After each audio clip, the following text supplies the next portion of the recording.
just going to make you a bit uncomfortable. When I was 16 years old, I was very ambitious. And I'm from the McDonald's generation. We want everything so fast. We want to be on social media. We want everybody to like us on Instagram. We want to be on Twitter. We want to just do everything so quick. I was working every hour under the sun. And I said, I can't do this anymore. And I started hanging around with people that you shouldn't really hang around with. And I fell on the wayside.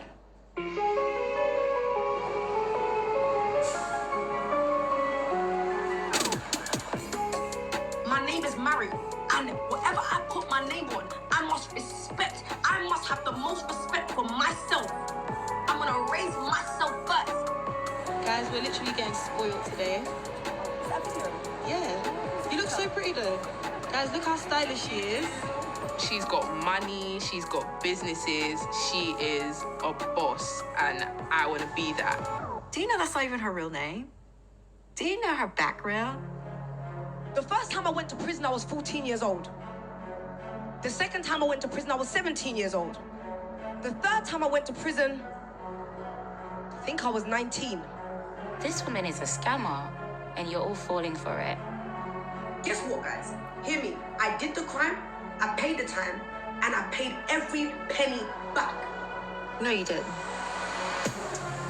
Living with Mariam is like your best dream and your worst nightmare. You don't even realize, like, all the crazy things you do for her. If skills of manipulation aren't the biggest sign of a cult leader, then I do not know what is.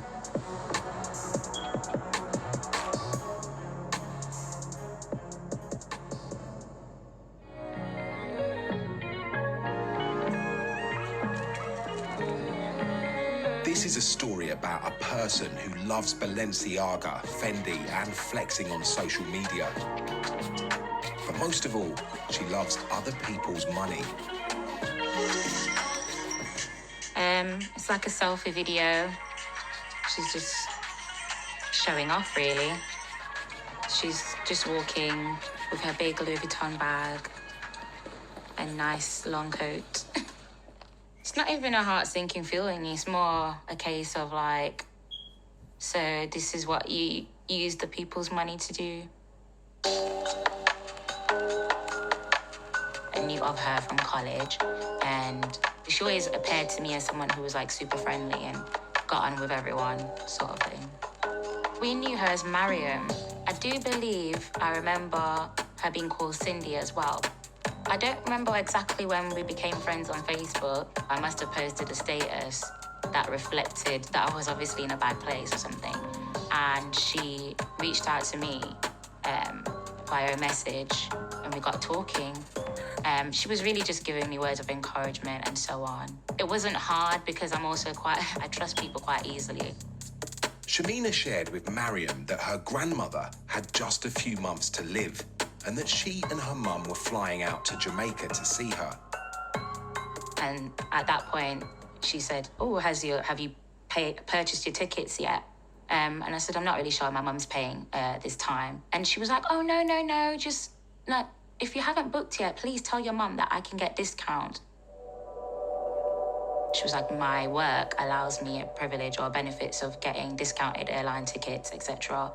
And basically, we had to transfer the money to her, and she would purchase the tickets or the flights, whatever. She did sort of deal with it as a matter of urgency.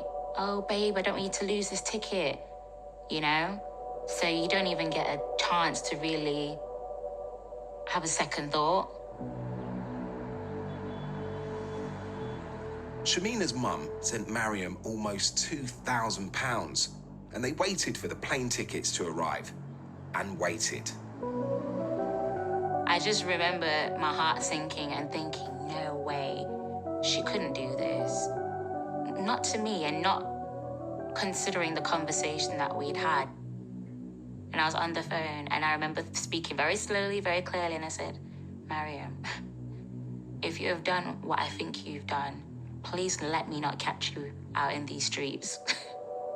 And then she switched off her phone, and there was never any more contact. I set out to expose her, and then I started getting messages from other people.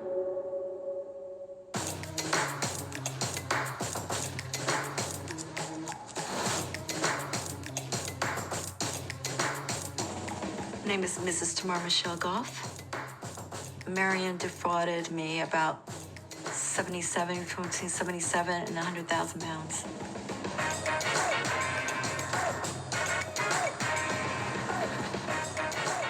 It really all started around about May 2014. Received a Vodafone invoice, and it had an East London address on it. The invoice was addressed to my husband then, and I'm just thinking, we don't have any property in East London. And you know, when you like the wife, you just know something's not quite right. I just knew then. And then I saw this Mariam Bula at this address, and I decided to go ahead and make my appearance at that address. I had taken a train from Essex down to Liverpool Street, jumped into a black taxi. Even the taxi driver didn't even know. I mean, we were lost for like an hour. It was like somewhere like in the Docklands. I don't know, I just had a bad feeling when I arrived at that property.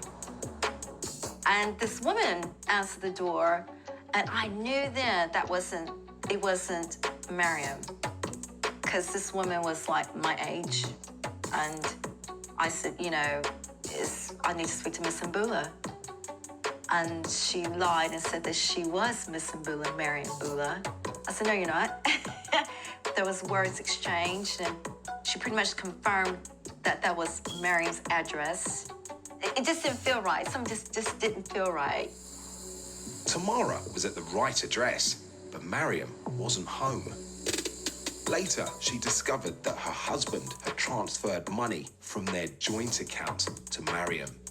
So at that point, this issue was between myself and my husband.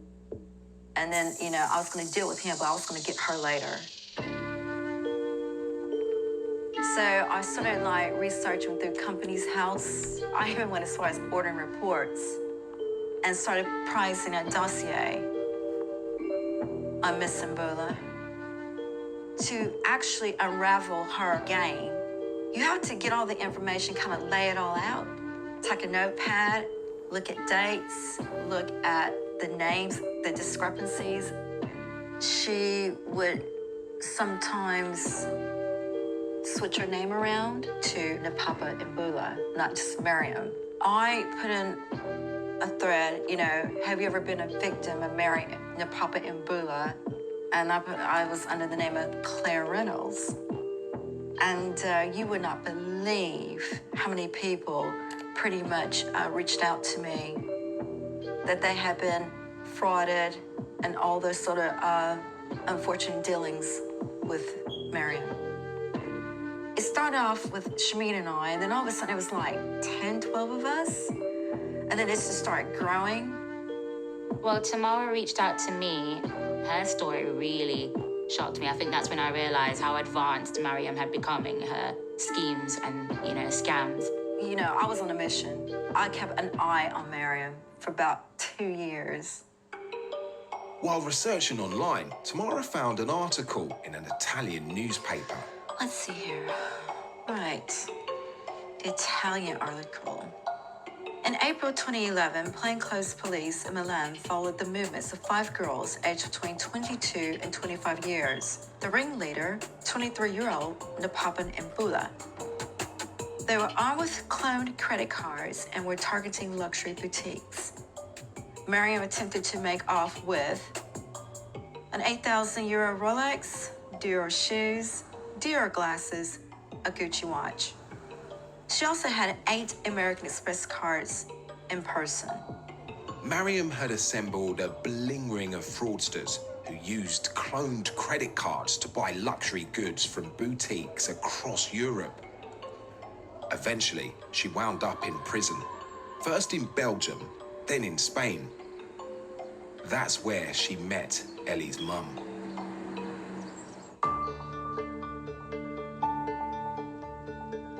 Mariam was in prison as a prisoner with my mum. Mariam was actually due to be released, but she was bilingual, so she was able to actually translate for my mum from English to Spanish and vice versa. Ellie had been left caring for her severely disabled sister and younger siblings back in the UK. With Mariam's help, her mum was trying to arrange bail so she could come back home. She was lovely, she was so sweet to her, and she offered to help. Mariam encouraged her to be as transparent as possible and give as much detail as possible to ensure that she could hopefully get the best possible bail hearing. And so my mum had, given up all this information about us, our names, our ages. A few days later, Ellie got a call. She was like, hello, my name is Charlene. I'm calling from the British Embassy in Spain, and your mum's got bail, and I'm so pleased to tell you that your mum's going to be coming home if we can get this money. This was the ultimatum. It's either you get the money and she comes home, or you don't and she doesn't. Ellie was told that bail was set at £10,000. And I just couldn't believe what I was hearing. I'm like, are you serious? My mum is coming home. Is this what you're telling me? And she's like, yeah. She sounded so happy for me. We were ready for her to come home. And then 5 o'clock the next morning, I got a call. It was Charlene. To secure bail, Ellie needed to pay another £5,600 immediately. Without any hesitation, I'd called around and managed to get that. I think the banks opened at like 9 a.m. I was there, and I'd sent it off again.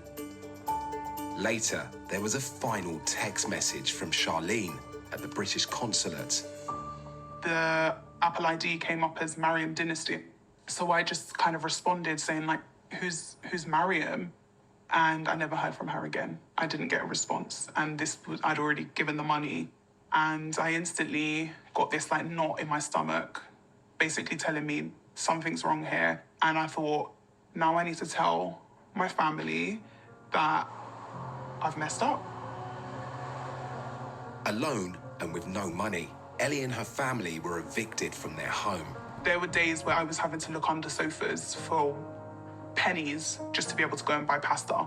And she put me in a state of depression that I didn't think I'd ever get out of.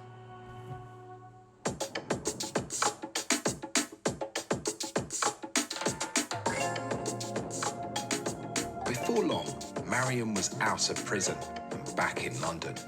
She had a new business venture, a luxury shoe hire boutique in London's Westfield shopping centre.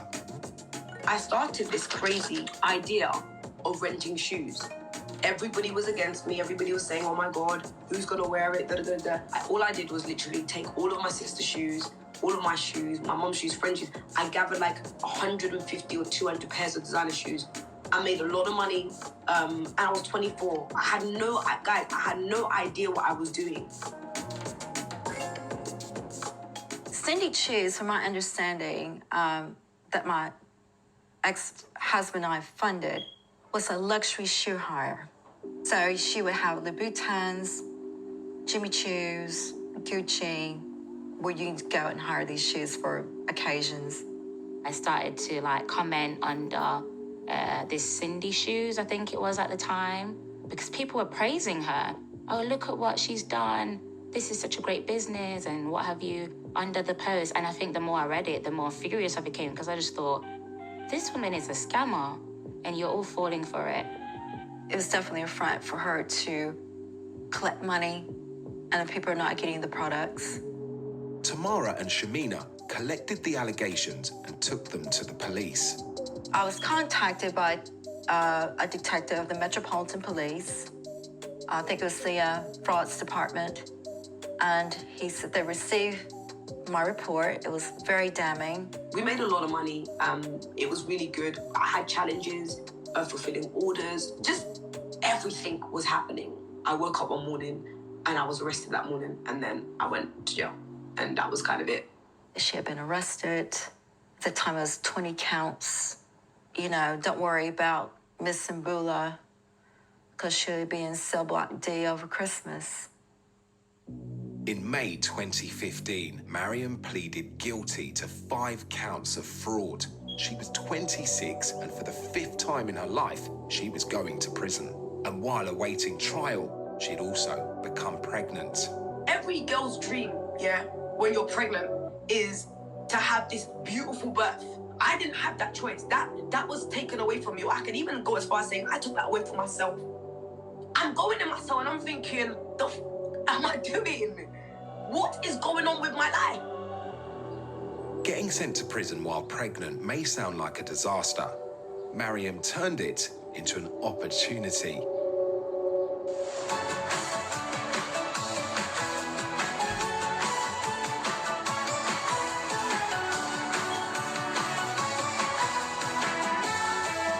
Mariam, your story is incredible. If we may, we'll go back to when you were 18. You got in with the wrong guy, really, didn't you? Yeah.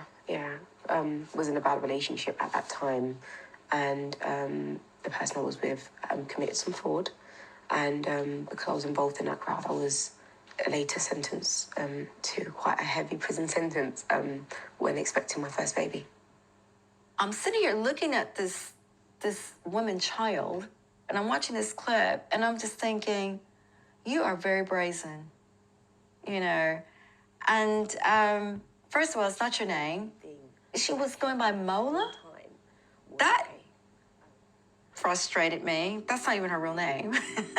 Yeah, she's had a baby in prison. No, I said, but the story that she's giving out about her boyfriend or whatever making her do, I said, that's not even it. My life had changed so much. You know, I'd made some massive improvements in my life, and I didn't think that the judge would be so harsh.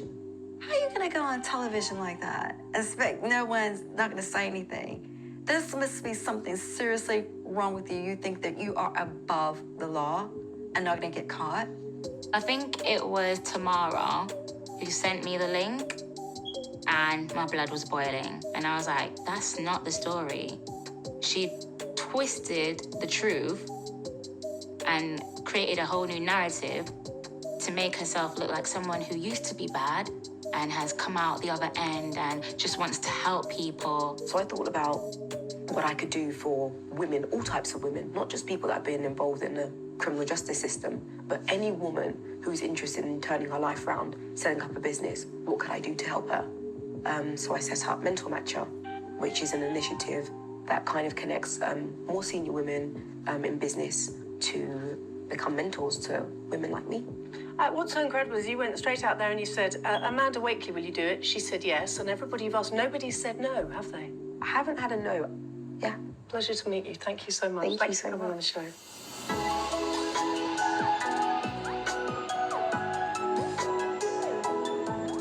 My name is Emma Wilson, and I met Mariam in around 2015, 2016. My first impressions were, I was really impressed. She was a go-getter. You know, she'd come out of prison, she owned her story, and we just went out for various dinners and breakfasts at, in Mayfair, went for dinner. She's on these big programs, so you just assume that she told the story and that's the story. Because if you're going to come out, why lie about it? She'd bring her events on a really high-class basis with all the right people. It would be places like Bulgaria Hotel, the Condé Nast, it'd be the Vogue Cafe, where she had different events. Today we're celebrating 100 women in business. Since launching in March 2016, we've connected 100 women to mentors and mentees. Always glamorous. She was always in designer brands from the start. So when I met her, it was very sleek. I guess we had a similar sense of what we liked in terms of, she was very professional. You'd always be gift bags at her events. Branding was on point. The attendees were on point. The panel was on point. Everything was, that high class, organised well sort of thing. So then people ask me, why do you do what you do? Why are you running an initiative? Emma and Mariam decided to go into business together. And then she'd call me and she'd be like, I've got this idea. We met up for dinners and lunches and breakfasts and quite a few times and really went through this idea and worked it out, put it on paper. And then it was like, okay, Emma, if you're serious, we need to do this idea. We're going to need this much money. Demands came thick and fast for marketing, product design, and photo shoots. And it's always this urgency that she puts you in a whirlwind. And, they need it today because this is going to happen. If we don't do it, we're going to lose out, we're going to lose that money, and we really need to get it moving, and things like that. So the time I gave her money was literally only over a few months. So I didn't know about all the convictions she's had outside of the UK. Word was beginning to get round that mental matchup wasn't what Mariam claimed it to be. My sister spoke to me and was like, what are you doing working with this person? And I was like, at this point, I know she's right, but I'm already too far in. So what do? You know, how am I gonna get my money back and everything else? By this time, Emma had given Mariam thousands.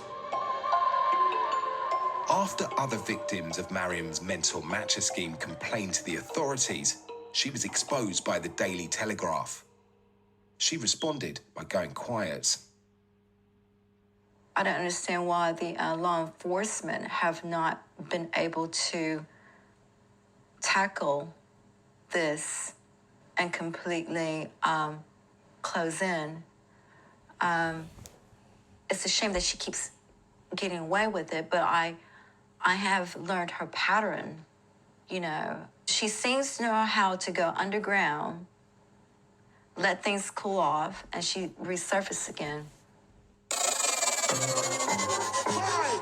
4, 3, 2, 1.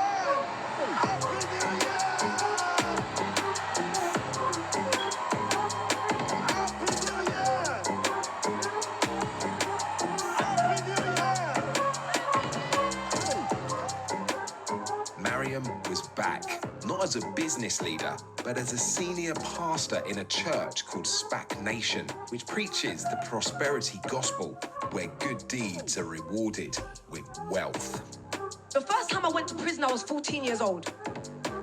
The second time I went to prison, I was 17 years old. The third time I went to prison, I think I was 19. To be sincere, I don't remember much of my childhood because I spent a lot of that time in jail. Then I thought, God, I want to change my life.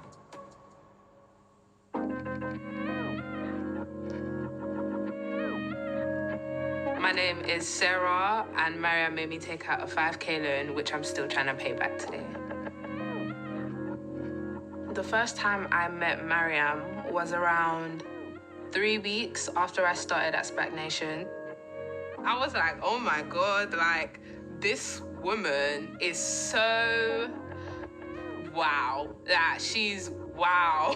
She's everything. Like, she's got everything I want. She's living the life that I want. She's got money. She's got businesses. She is a boss, and I want to be that. So when people started calling me Mini Mariam, I was like, oh my God, yes, like, that's me. I loved it. I can't lie, I loved it up until it went bad, you know what I mean? But I loved it up until then. By the time Sarah left SPAC Nation, it caught the attention of the police and the media.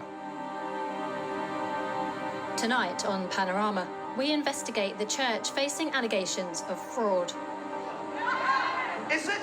This is Mariam Mola. She has a string of fraud convictions, yet still ran a house for young women. Mariam's house was supposed to be a safe place for vulnerable young churchgoers. Hi, guys. Welcome to my house. My name's Mariam, and we have like 8 people that live here. Come quickly, let me show you. But it wasn't long before she was asking them for money. I said to my girls this morning, I don't know what you think is happening in this house. I tell you what to do with your finances. I tell you where you're going. It's not like you have an option. A house of order is a house that will prosper. Jesus. Oh man, I haven't even watched the whole thing and I already know what Periscope this is. And when they ran out of money, Mariam urged Sarah and others to take out loans of up to £5,000 and give the money to her. There are still people that haven't taken out, let me tell you the truth, there are still people that haven't taken out loans yet, and I'm gonna go and find them. I don't care what you say, I'm gonna go and crush them. Why? Because they are there, they're looking, they want to, but they just can't hear me yet. That was her whole agenda. Finding people with good credit or finding people who haven't taken out loans before and just doing whatever she can to completely destroy it and to just squeeze as much as she can out of them. Mariam would have like large sums of money in her room at a time, and she would hide it quite well. But it was always like really big wads of cash. Like, I'm so sure like it was up to like at least like 10K or something. It was a lot of money. Mariam had cash, but Sarah, like so many others in SPAC Nation, only had debts. I was so stressed out and I was so angry at Mariam because she promised me that she was gonna keep up with the payments. And she has this whole like persona of wealth. Like, I just have money to spare. Do you know what I mean? And you can't make £213.88 a month. Mariam was so nonchalant about the whole situation. I think that's what really irked me even more, because it was like, I'm here panicking. I'm about to be sent to court on my birthday and you're off to Selfridges. Mariam is part of an ongoing police investigation, but she's still at large. Living with Mariam is like your best dream and your worst nightmare, because you don't even realize like all the crazy things you do for her. You just don't see it. If anyone asked me to do half the things that Mariam would tell me to do, I'd probably give you the biggest like mug off ever. Like, who are you asking? It's not me, I'm not the one. But I think because I was so like infatuated with this woman that I didn't realize that she was actually taking me for a dickhead. Big time. If you think about it, for someone who has all that energy to do things on the low, you would think she'd take that and do something on the positive. It has to be greed. Nothing else, I can imagine. Why are you still doing this to people? And even after spending time in prison, coming out, you're still finding new ways, and you're relentless. You just continue over and over again, finding new ways. You will not stop. You'll find a new way to reinvent yourself and continue to take from people. She spent an entire, like over a decade, doing this to people. I've tried to get in contact with her. I've lost count of how many times over the last, I don't know, year or so. Together in Paris and they found what the What have I heard about Mariam that's good? That's not from her mouth.